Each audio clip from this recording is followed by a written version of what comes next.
seated.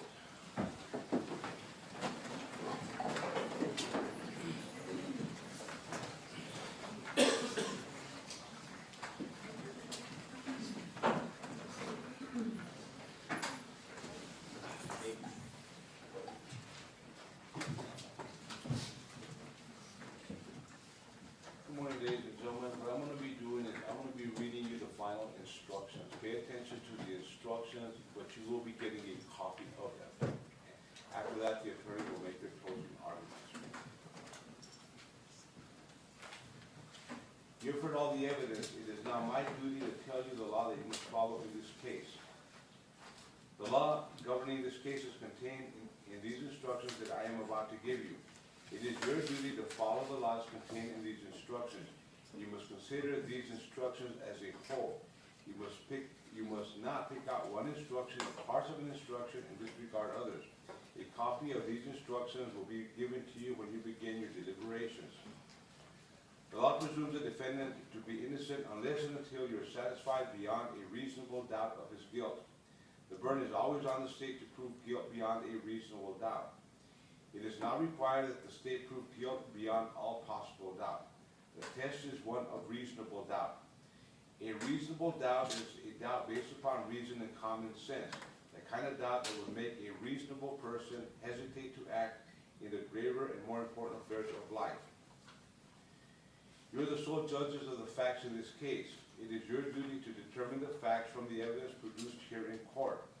Your verdict should not be based on speculation, guess, or conjecture. Neither sympathy nor bias should influence your verdict.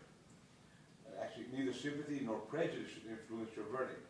You are to apply the laws stated in these instructions to the facts as you find them, and in this way decide the case. You alone are the judges of the credibility of the witnesses and the way to be given the testimony of each of them. In determining the credit to be given any witness, you should take into account the witness's truthfulness or untruthfulness, ability and opportunity to observe, memory, manner while testifying, and the interest, bias, or prejudice a witness may have, and the reasonableness of the witness's testimony considered in light of all the evidence in the case. You should consider each opinion received in evidence in this case and give it such weight as you think it deserves. If you should conclude that the reason given in support of the opinion is not sound, or that for any reason an opinion is not correct, you may disregard the opinion entirely. An expert witness is a witness who by knowledge, skill, experience, training, or education has become an expert in any subject. An expert witness may be permitted to state an opinion as to that subject. You should consider each expert opinion and the reason stated for the opinion, giving them such weight as you think it deserves. You may reject an opinion entirely if you conclude it as unsound. Your verdict must represent the considered judgment of each juror. In order to return a verdict, it is necessary that each juror agrees. Your verdict must be unanimous. It is your duty to consult with one another and try to reach an agreement. However, you're not required to give up your individual judgment. Each of you must decide the case for yourself, but you must do so only after impartial consideration of the evidence with your fellow jurors. In the course of your deliberations, do not hesitate to re-examine your own view and change your opinion if you're convinced it is erroneous. But do not surrender your honest conviction as to the weight or effect of the evidence solely because of the opinion of your fellow jurors or for the purpose of reaching a verdict. You are the judges of the facts. Your sole interest is to ascertain the truth from the evidence in the case. You must not concern yourself with the consequences of your verdict. Each crime charged in the indictment should be considered separately. You must not draw any inference of guilt from the fact that the defendant did not testify in this case, nor should this fact be discussed by you or enter into your deliberations in any way. Evidence has been admitted concerning a statement allegedly made by the defendant. Before you consider such statement for any purpose, you must determine that the statement was given voluntarily. In determining whether a statement was given voluntarily, you should consider if it was freely made and not induced by promise or threat. Evidence was presented, namely the Valerio video allegedly capturing Andrew Romero and Tabitha Little in the cashier's counter was lost, destroyed, or not retained. If you find this happened without reasonable explanation, you may give this evidence whatever weight you think it deserves. For you to find the defendant guilty of first-degree murder by deliberate killing is charged in count 1. The state must prove to your satisfaction beyond a reasonable doubt each of the following elements of the crime. The defendant killed Greg Benner. Number 2, the killing was a deliberate intention to take away the life of Greg Benner. This happened in New Mexico on or about the 25th day of May 2015. A deliberate intention refers to the state of mind of the defendant. A deliberate intention may be inferred from all of the facts and circumstances of the killing. The word deliberate means arrived at or determined upon a result of a careful thought and weighing of the consideration for and against the proposed course of action. The calculated judgment decision may be arrived at in a short period of time. A mere unconsidered and rash impulse, even though it includes an intent to kill, is not a deliberate intention to kill. To constitute a deliberate killing, the slayer must weigh the question of killing and its reasons for and against such a choice. If you should have a reasonable doubt as to whether the defendant committed the crime of first-degree murder as charged in count 1, you must proceed to determine whether the defendant committed the included lesser offense of second-degree murder as charged in count 1. For you to find the defendant guilty of second-degree murder, the lesser included charge of count 1, the state must prove to your satisfaction beyond a reasonable doubt each of the following elements of the crime. The defendant killed Greg Benner.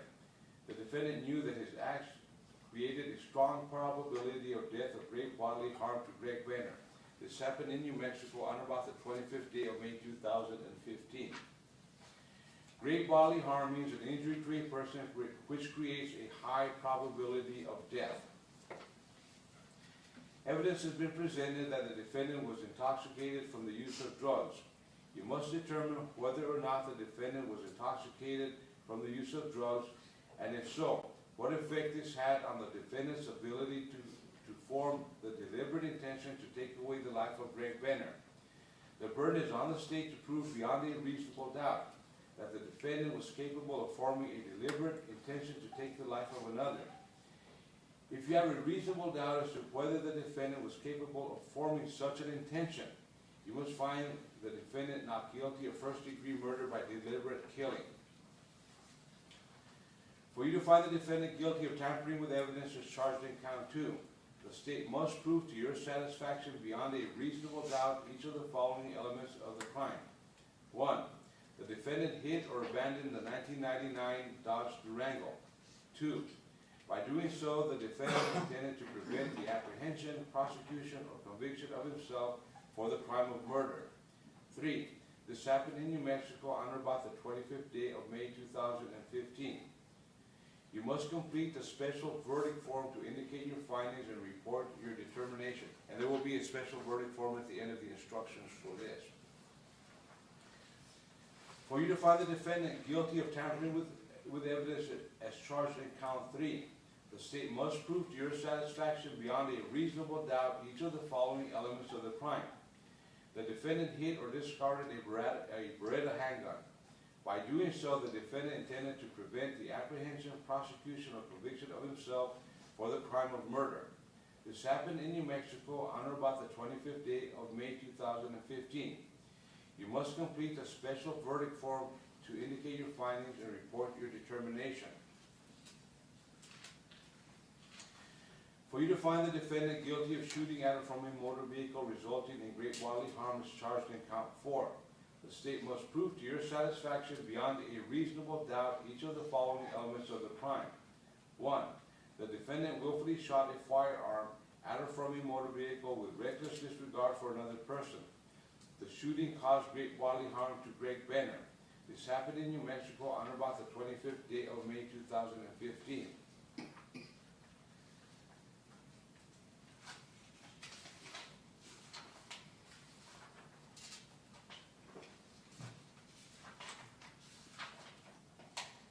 previously I did give you a definition of great bodily harm that is contained in the instructions.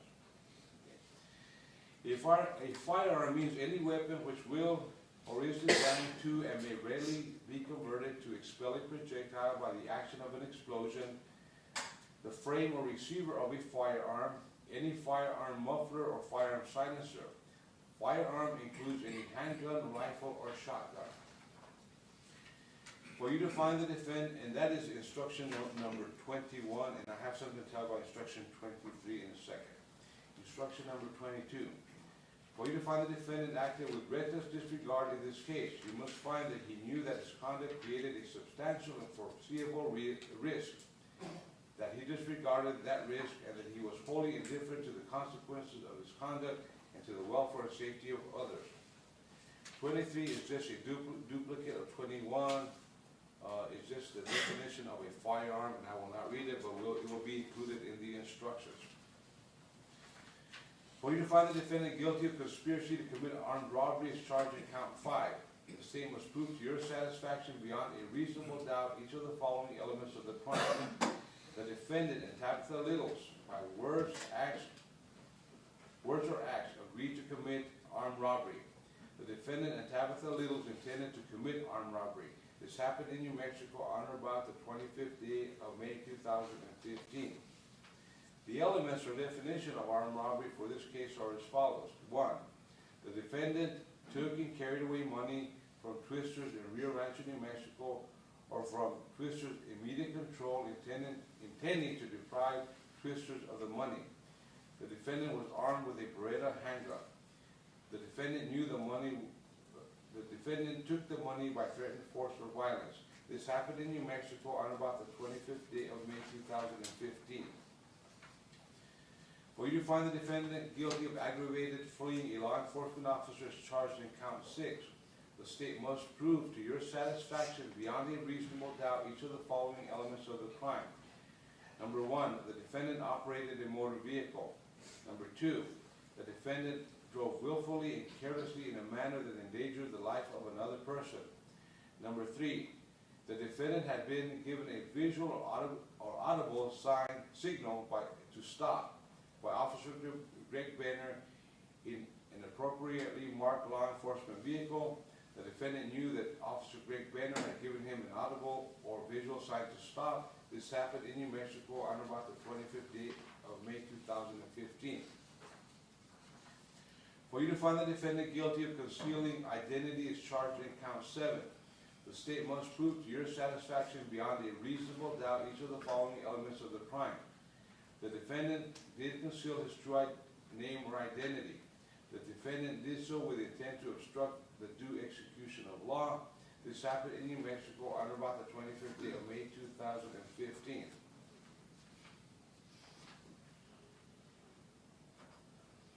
Counsel, what's it, bench?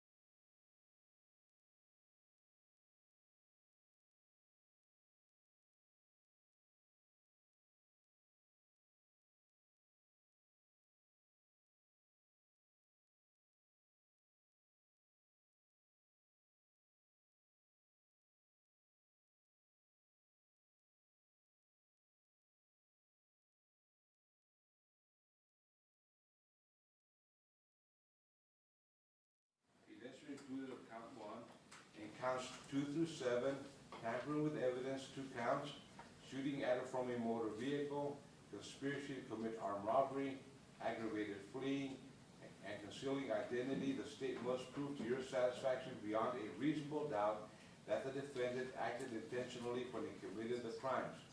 A person acts intentionally when he purposely does an act which the law declares to be a crime.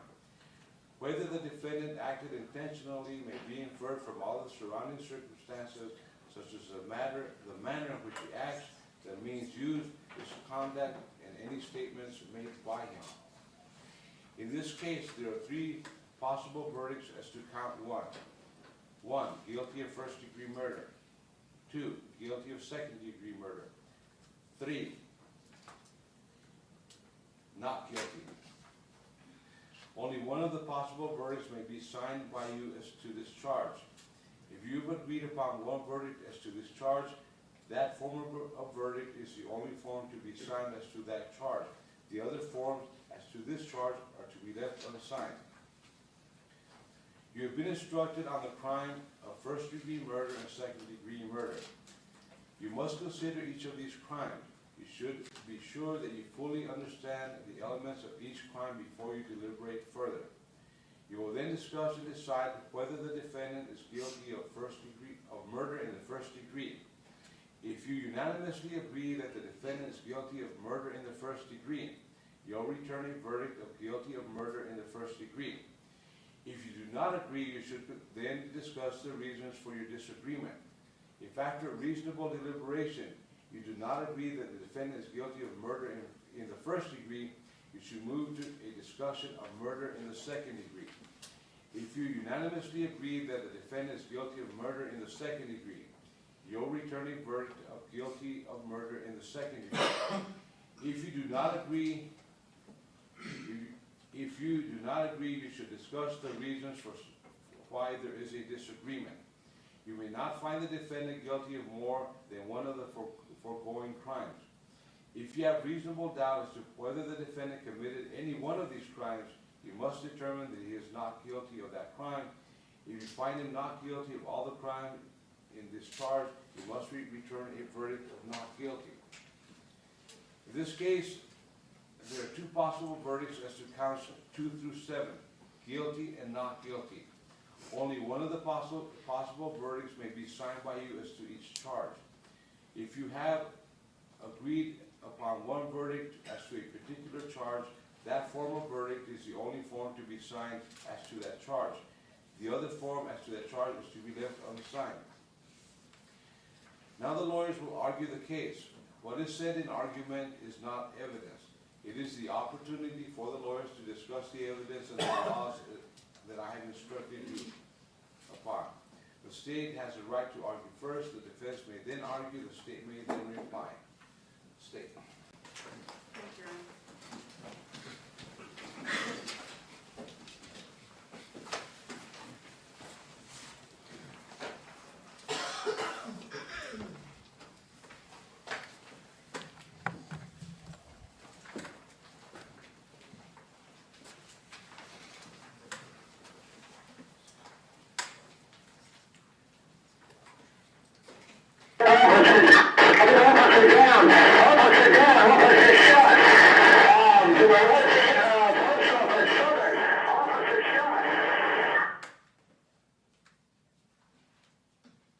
Officer down.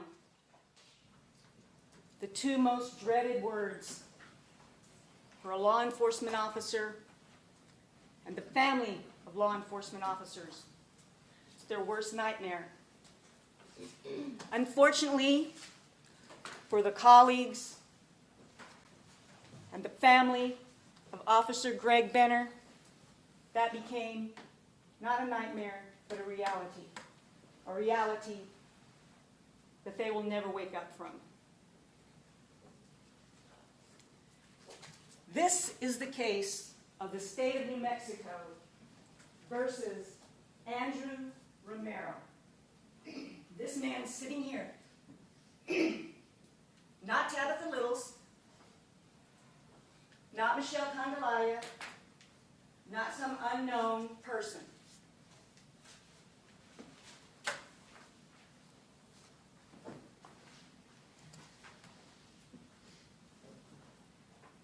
Now, the defense has spent 2.5 weeks trying to get your focus away from all the evidence and focus on the red herring. All the evidence surrounding the red herring. They don't want you to focus on that. All of the other herrings, that's the evidence in this case. And that's what I'm going to talk about with you right now. Now, for one of the elements, it's easy. No question that this happened on May 25th, on or about May 25th, 2015. Concealing identity, pretty obvious. He gave a fake name, Albert Fresquez. He was wanted. He knew that if he gave the real name, what would happen. And he'd said over and over again he wasn't going back to prison. Aggravated fleeing of a law enforcement officer. That started at Arby's when he said, "Drive, bitch," and put the car in gear. And when they almost ran into a bush and they almost hit the Watson's van, he took the steering wheel for a second, making some derogatory comments to Tabitha about how she couldn't drive. That aggravated fleeing continued after he shot and killed Officer Benner, when he fled the scene going the wrong way on Southern, almost running over Enrique Lewis.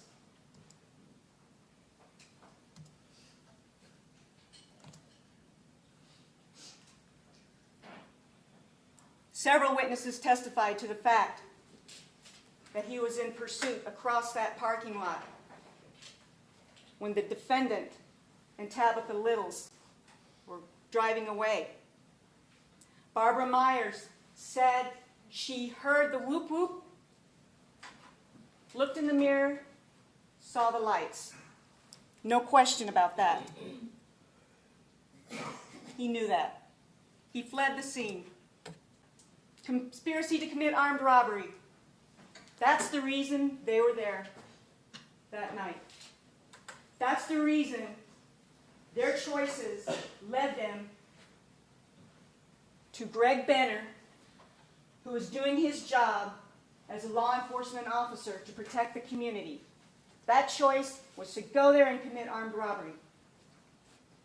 Their target was Twisters.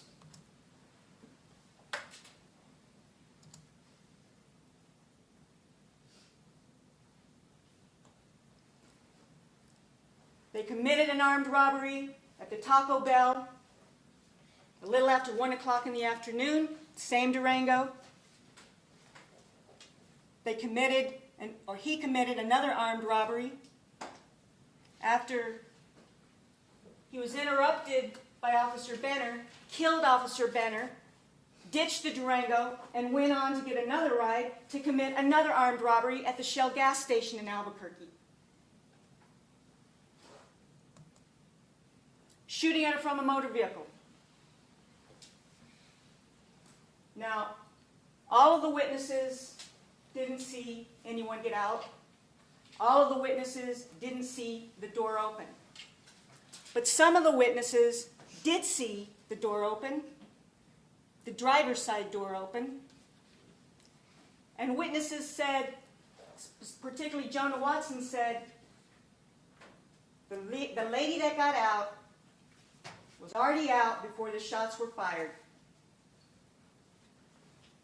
Aubrey said she saw the door open, shots fired, heard the door slam, the Durango drove away. No question that there was great bodily harm.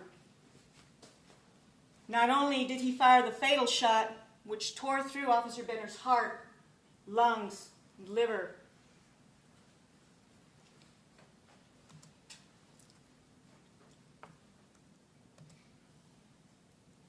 also fired 4 shots, hitting Officer Benner 3 times, breaking a bone, and obviously causing the fatal injuries. Tampering with evidence. He threw the handgun out of the Impala right before he was captured.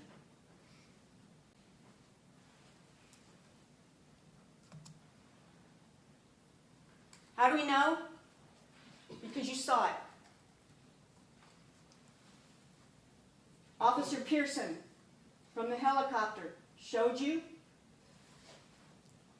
and you saw it with your own eyes.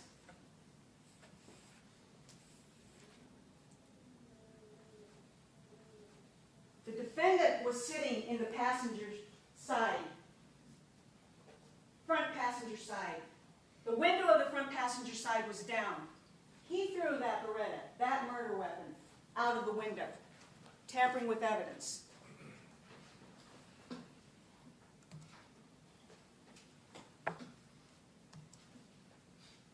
The Durango.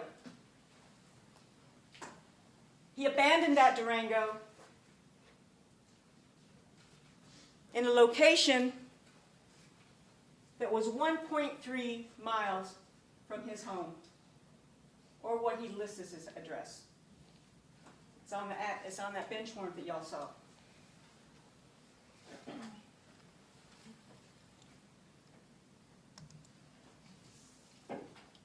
It's in a location that's not readily available from the main roads.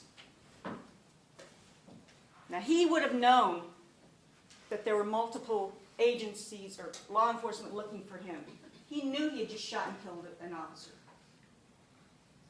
And other witnesses testified, even Steve Burgeon, who was at the intersection of Southern and Sarah at the same time as Enrique, said they saw multiple law enforcement officers speeding by, and they didn't know what the heck had happened.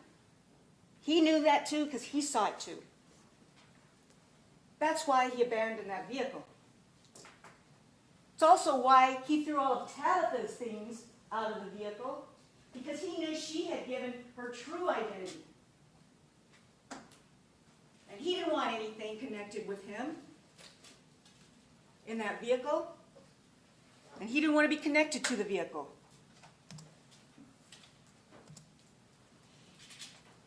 First degree, willful and deliberate. Well, ladies and gentlemen, the defendant killed Greg Benner. That man sitting right there took the life of Officer Greg Benner. He shot him. He shot four times, hit him 3 times from the back, in the back, and left him there to bleed to death. And then went on to commit another armed robbery. I want to talk about callous. How's that for callous?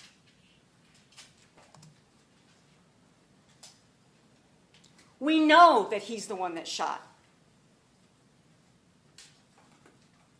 What about what's her name? Did I really shoot her or no? Yeah, I shot her in the butt. No question, he shot that weapon, the murder weapon, because there were only 2 people in that vehicle. The defendant and Tabitha Littles. And Tabitha Littles was left at the scene. Whether she was pushed out, got out, slid out, we know she was left at the scene. He took off, the only other person in that vehicle. We know that, ladies and gentlemen. Nobody saw a third person, number 1.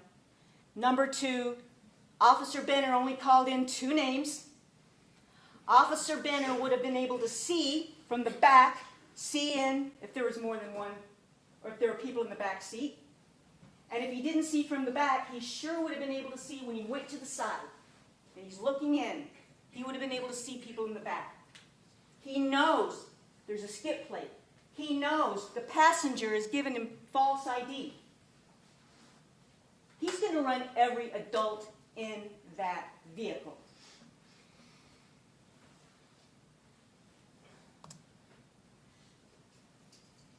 Andrew Romero's DNA was on the murder weapon. And we know it's the murder weapon. I don't think counsel in this cross-examination appeared to even be disputing that it was the murder weapon. Well, DNA can't tell you who fired it. That's true. A lot of people could have, that he could have touched it but not fired it. That's true. But he said somebody else's DNA is on there. That's true. But only Andrew Romero was seen at the scene, the Durango. Only Andrew Romero was seen before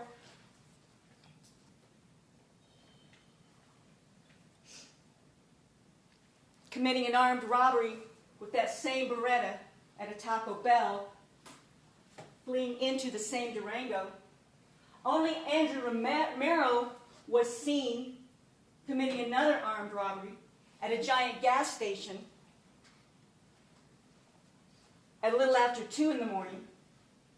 And only Andrew Romero was seen throwing that handgun, that murder weapon, out of the passenger side window of the Impala where he was sitting.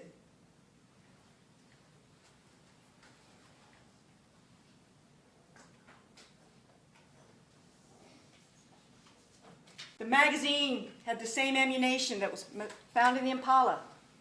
Where was that magazine? Do you remember? It was in between. He's sitting on the passenger side. It's between the door latch, catch, and the seat. The ammunition in that magazine was the same kind of ammunition that was found in the murder weapon that was linked to the shots that killed Officer Benner and that shot Tabitha in the foot.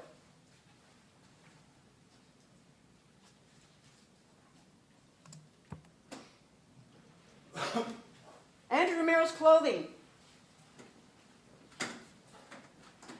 He's seen at the Taco Bell wearing the same clothing that he's seen wearing at the Shell Giant, with the exception at the Shell Giant he had put on a blue jacket, over jacket of some sort. Same shoes. And if Tabitha Littles is lying about that, how would she know? If she wasn't with him that day, how would she know what he was wearing? How would she know?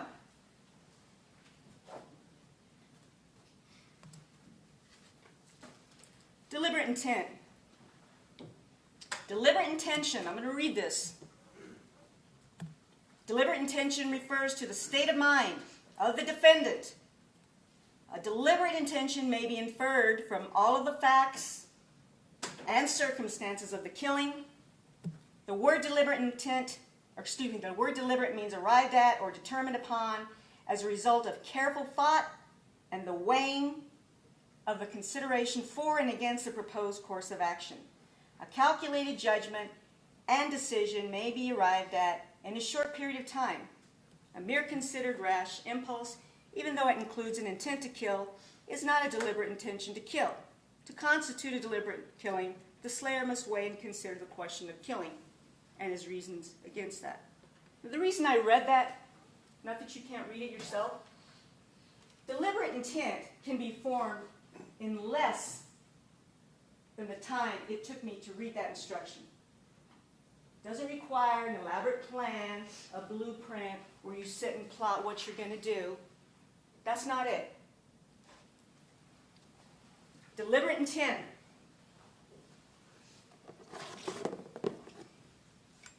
Don't worry, I'm not going to point this at you.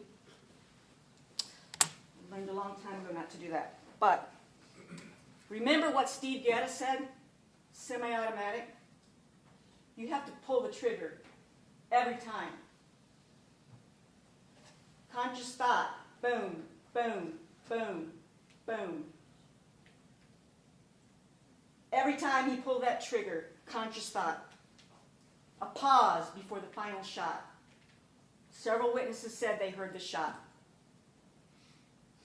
Boom, boom, boom, boom. Deliberate intent.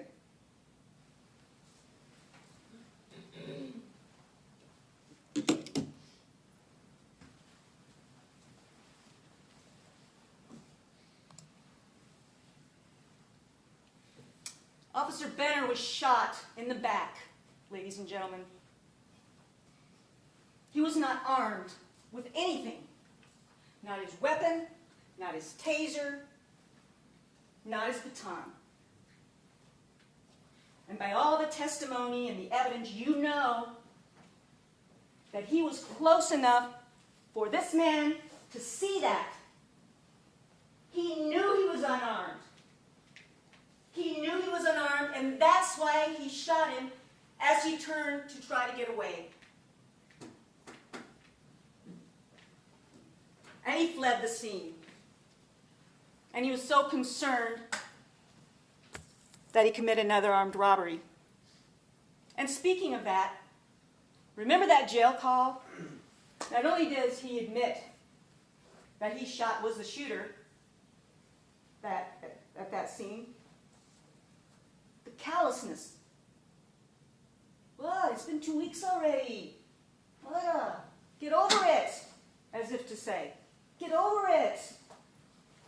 What's the big deal? Well, guess what? It is a big deal.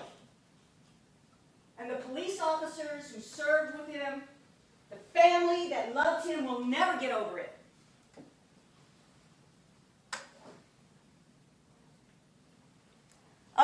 There's plenty of circumstantial evidence of intent, ladies and gentlemen. When the weapon was found, how was that weapon found?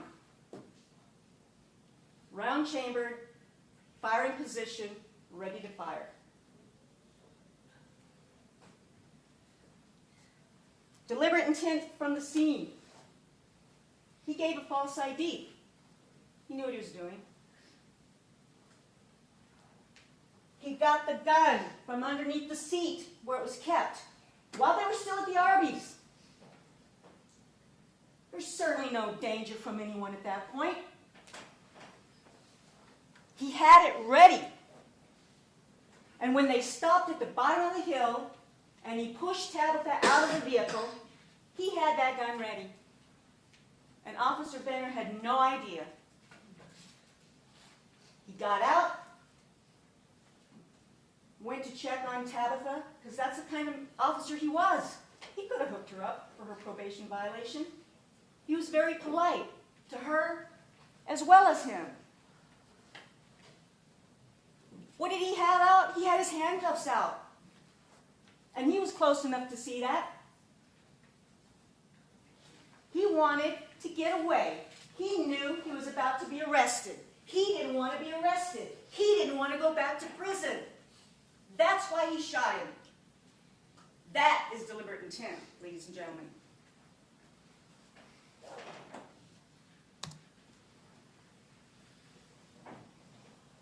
Tabitha Littles testified that he said, I'm going to push you out, because I don't want you to be involved in what's about to happen. Tabitha Littles said that numerous times when they had been committing these armed robberies together, that if it ever came down to him being arrested or stopped, it was going to be him or the cops. And that's what happened with Officer Benner. And how do we know this? Well, ladies and gentlemen, look how he acted when he was surrounded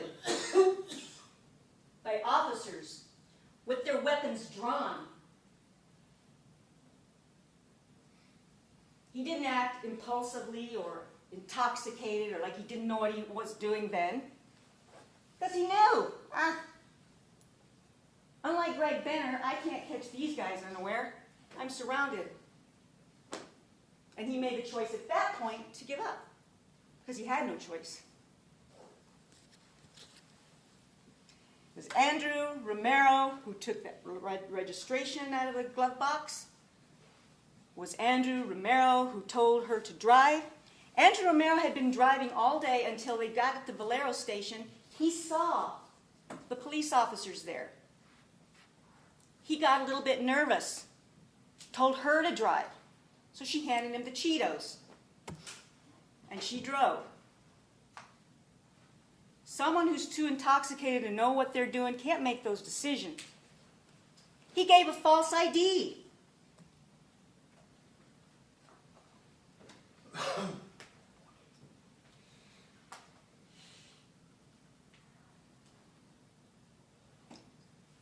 When he was being processed, you remember when Officer Chavez told you that the only thing he said was he wanted to talk to Tabitha Littles? Why do you suppose that was?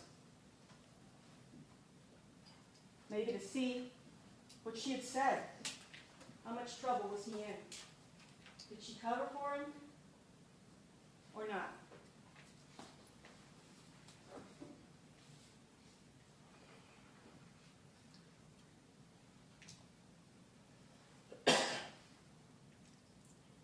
Andrew Romero can be clearly seen, Tabitha testified, committing that armed robbery with that same murder weapon at 1:02 p.m. Can clearly be seen getting into the Dodge Durango. Tabitha Littles was the driver. That's her Durango. The same Durango with the 331 RAT. And there he is, running to the driver's side. And she was the getaway driver.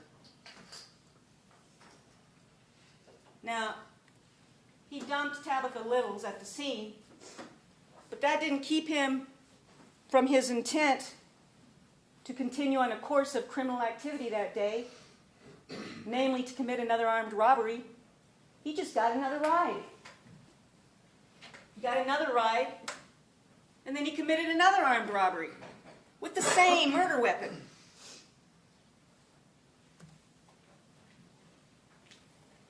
Now, you have an instruction that evidence has been presented of intoxication. What the evidence really is, and the only evidence came from Tabitha Littles, was that he had consumed drugs. He did speedballs. That doesn't mean he was intoxicated, number one, and it doesn't mean he was intoxicated to the extent that he didn't know what he was doing, number two. And all of the circumstantial evidence tells you otherwise. Tabitha, the only witness they have to rely on for the intoxication defense, told you he's a functioning addict. He knew what he was doing. That's what they did. They shot up all day, committed robberies to fund their drug habit, and then shot up, and then went on, and when they ran out of money, committed more armed robberies. He was a functioning addict. He knew what he was doing. He selected the target for Twisters. He told Tabitha to get in and drive after he got nervous at Valero.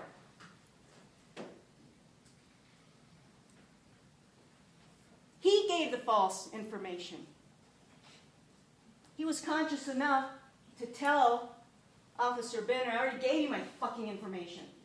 He's the one escalating things, not Officer Benner.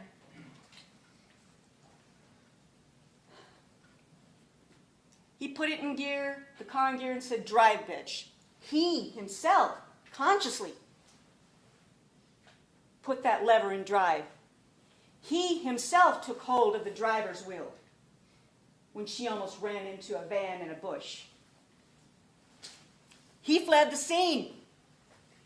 He chose to abandon the vehicle, the Durango.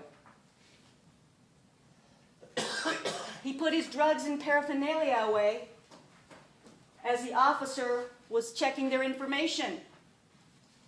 Conscious choice, deliberate intent.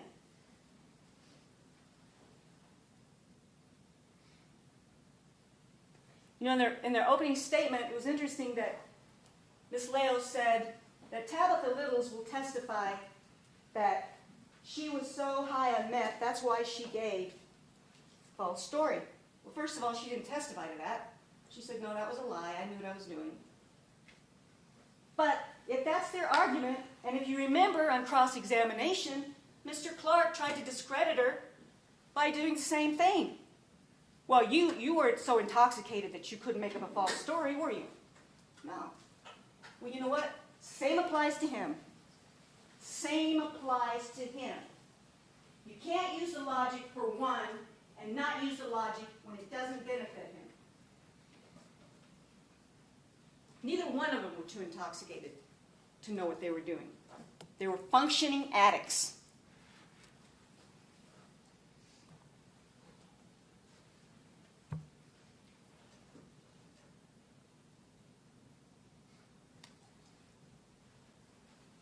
He certainly knew what he was doing enough to find another ride, to commit another armed robbery, to throw the gun out right before he was captured, and then to follow the very specific commands of the arresting officer, which entailed putting your hands up, moving from the passenger side to the driver's side, get out, walk backwards slowly. Did you see him? Did he look too intoxicated? Did he look like he didn't know what he was doing? He knew exactly what he was doing.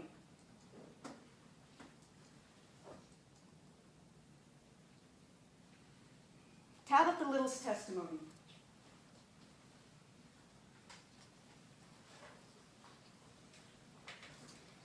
The defense has said over and over, Tabitha is our star witness. Well, she's a key witness because she was there. But you know what, ladies and gentlemen? We didn't choose her to be our star witness. He did.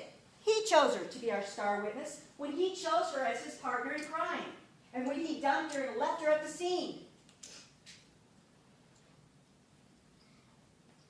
And we would much rather have had as our star witness to get on the stand Officer Greg Nigel Benner, but unfortunately he murdered him. But you know what? He's still speaking to us. Officer Benner, he did leave evidence. Officer Greg Nigel Benner may not be able to get on the stand, but he's able to talk to us through the evidence that was left behind.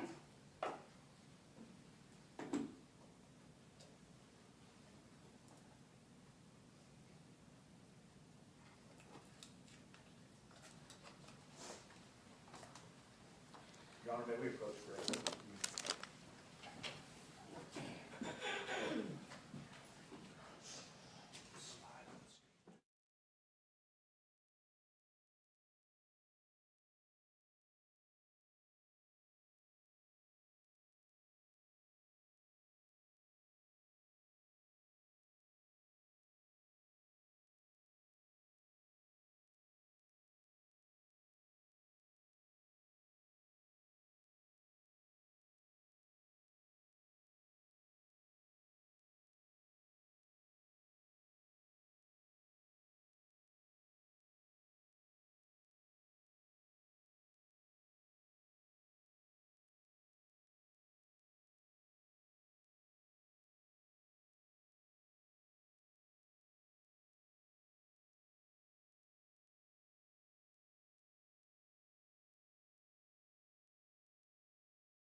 Officer Benner did testify in his own way. The wounds that he sustained on his body, that's evidence.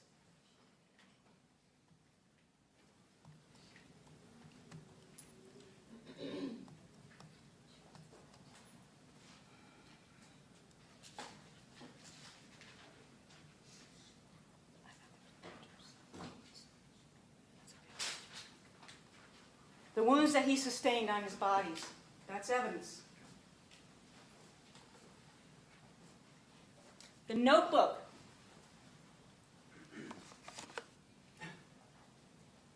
that he left with Albert Frequez.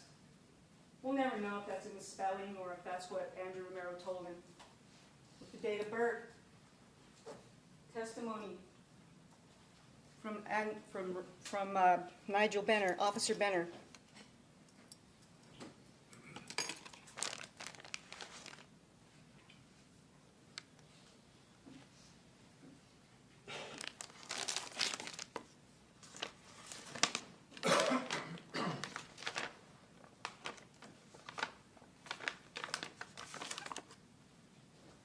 The computer screen that he left up.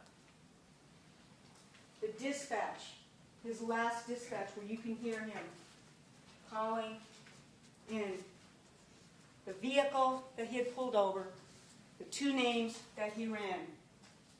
That's evidence from Officer Benner.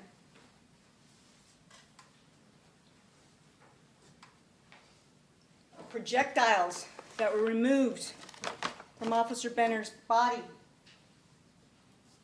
That's evidence from Officer Benner.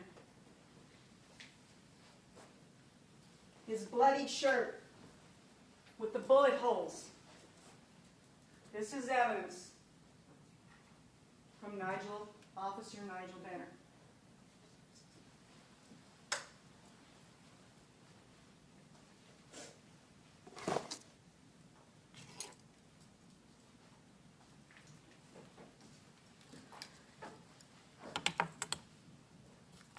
This key was the Durango key that was found in the defendant's pocket.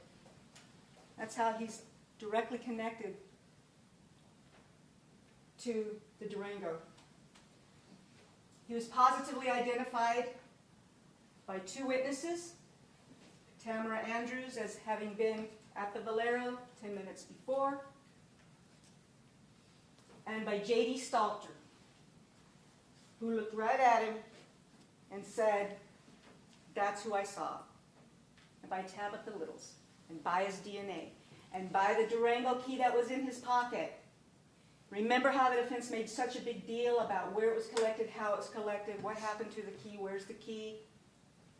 Well, this is the key, ladies and gentlemen, and it was found in his pocket. His pocket. His pocket. After the Durango had been abandoned on a street not easily visible, 1.3 miles from his house.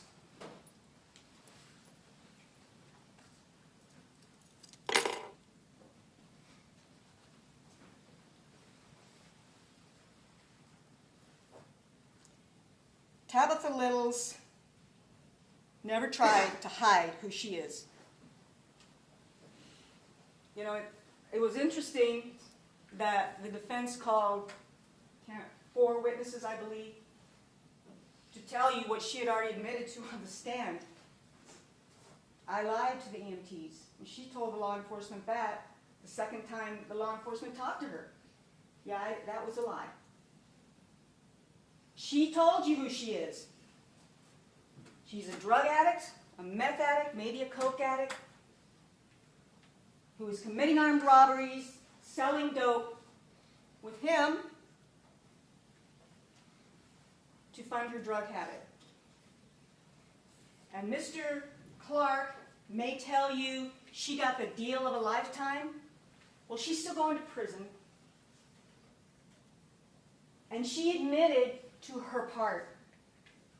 She is not the one who shot and killed Officer Nigel Benner and left him in the street to bleed to death.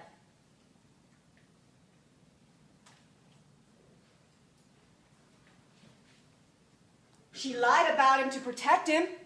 That's the harboring that she pled to. She admitted that they had agreed to go to Rio Rancho to commit robberies and had targeted Twisters. That's a conspiracy. There's no evidence that she had anything to do with the shooting or killing. Why would she admit to that?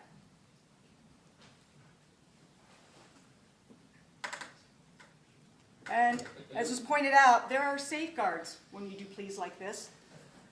She knows she has to tell the truth. She can't just get up there and say any old thing. Now, Mr. Clark may come and say, well, yeah, but she knew what the state wanted to hear. Really? Well, wouldn't it have been better if she had said, oh, yes, he said that morning, first chance I get, I'm going to shoot a cop. Wouldn't that have been a better story? Don't you think that would have been, we would want to hear that, don't you think? Oh, yeah, he said it that morning. He said it right before he pushed me out. She told the truth as she remembered it, and the safeguard is, if she didn't tell the truth, her plea goes away. And she knows that.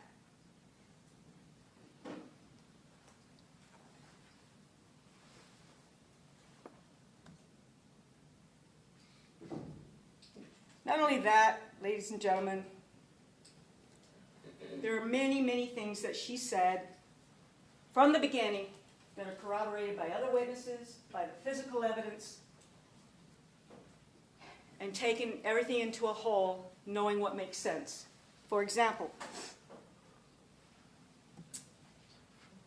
she told from the beginning, even when she wasn't naming him, that somebody, gave a false name after the carjacking story, which was totally false. Then she gave up a little more, but she always said that the male passenger was giving the false name and that she was pushed out of the vehicle. And she certainly didn't shoot herself in the foot. And there was nobody else in that Durango. Nobody. Now, with their expert, they made a big deal about being some extra DNA in the back seat. Ladies and gentlemen, it's a 1999 second-hand Dodge Durango. I'm sure there's lots of unaccounted for fingerprints in there.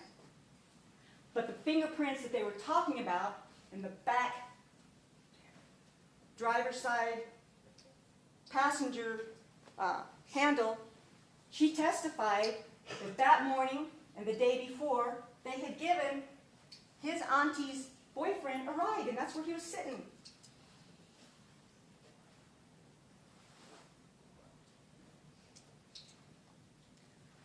Fact of why they were pulled over, that's clearly corroborated by the dispatch, by what Officer Benner left in his notebook, the false name, by what's left on his computer screen.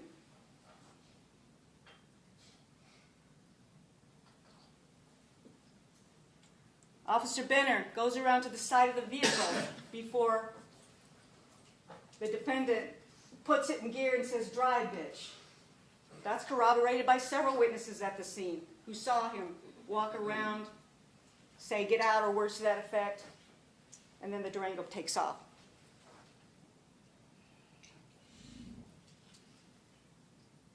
Andrew Romero, keep in mind, ladies and gentlemen, that at first, because he gave a false name, the police didn't know who to look for. They were looking for somebody named Albert Frequez. Only after she gave them the correct name, the correct description of the vehicle, the license plate and the skin, the correct description of what he was wearing, the white tank top, the long blue jean shorts, the white and Jordan shoes, and his phone number, only then did they know who to look for.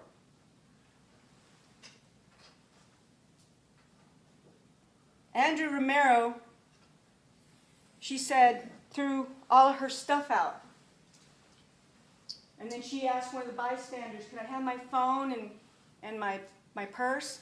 That was corroborated by the evidence at the scene. It was corroborated by Jordan Keys. She asked me to get her purse and asked to use my phone. She was told to sit on the curb. She testified to that. Jack Wagner said he was told her to sit on the curb. She's not denying that she didn't try to help. She's not denying that she was concerned about having been shot in the foot. Now you and I, and you can say, well, that was pretty selfish of her. Be concerned about her own foot that she'd been shot in, while Officer Benner lay dying. And Mr. Clark made a big deal about the fact that, my God, she had drugs up her body cavity, and she was using drugs while Officer Benner was dead in the next room. But what about him? He left the scene while Officer Benner lay dying, bleeding in the street. And he was so concerned, without another thought, went and got another ride and committed another armed robbery. Ladies and gentlemen, I do want to make something clear. Ms. Leo said in her opening, don't let your judgment be clouded by emotions. You know, if all we had were emotions to bring you, we wouldn't be here. This isn't emotion. That doesn't mean it's not an emotional case. And it doesn't mean that you're not allowed to feel emotional. Don't be afraid to do the right thing because you have some emotions. Especially when all of the evidence points to Romero. He's connected by DNA to the steering wheel of the Durango. He's connected to the gun by DNA. He's connected to the casings that were found at the scene that match the casings that came from Officer Benner. He's connected by his own admission in the jail call. He's connected by the bullet that came out of Tabitha's foot, by the casings from the magazine that fit the murder weapon, by the other magazine that came from the Impala that was down where he was sitting. He is connected. All of the evidence, all of it, points to him. Now, ladies and gentlemen, we're not asking you to convict because it's an emotional case. We're asking you to convict because all of the evidence points to only one person. All of the evidence, all of it, points to this man sitting right there. And no one else. He had the means, he had the opportunity, and he had the motive. Simple truth, bottom line is, he didn't want to go back to jail. He saw Officer Benner about to hook him up with the handcuffs, shot him 3 times in the back, and took off. That's the case. That's what he did. That's deliberate intent. He wasn't intoxicated. He knew what he was doing. And all of the evidence points to it. Not just Tabitha Little's. The evidence points to him. Certainly had the means. Certainly had the motive. Certainly had the opportunity. Unfortunately, because he caught Officer Benner unawares. And he knew all he had was handcuffs. And he knew what those handcuffs meant. And he wouldn't go back to jail.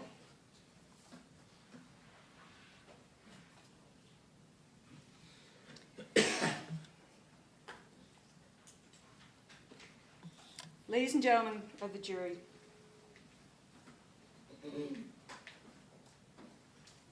you've all sworn an oath.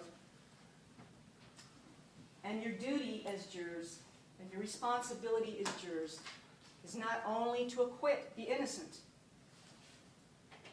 Your duty is also to convict the guilty. And in this case, there's overwhelming evidence, beyond any reasonable doubt, that the man sitting before you, the man positively identified by eyewitnesses at the scene,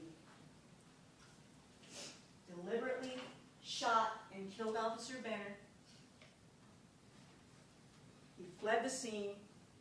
He shot from the vehicle. And by the way, if he didn't shoot from the vehicle, then he got out of the vehicle, because there's only 2 people there, and that just strengthens the argument on intent. He's guilty of conspiracy, no question about the other counts. And because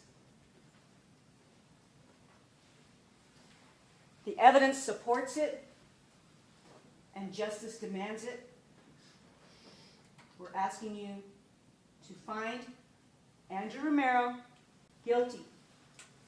First-degree murder, both counts of tampering with evidence, shooting at or from a motor vehicle, conspiracy to commit armed robbery, aggravated fleeing of a law enforcement officer, and concealing identity. Thank you. Maybe we take a 5-minute break. Just take a 5-minute break. Aye.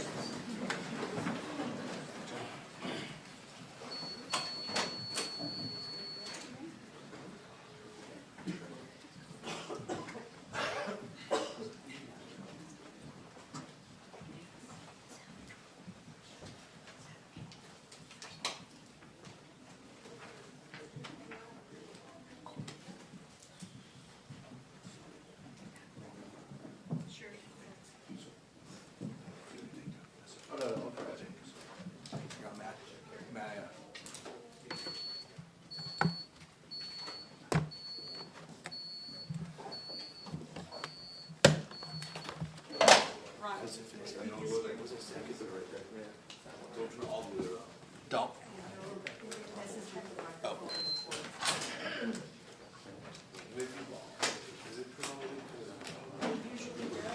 Oh.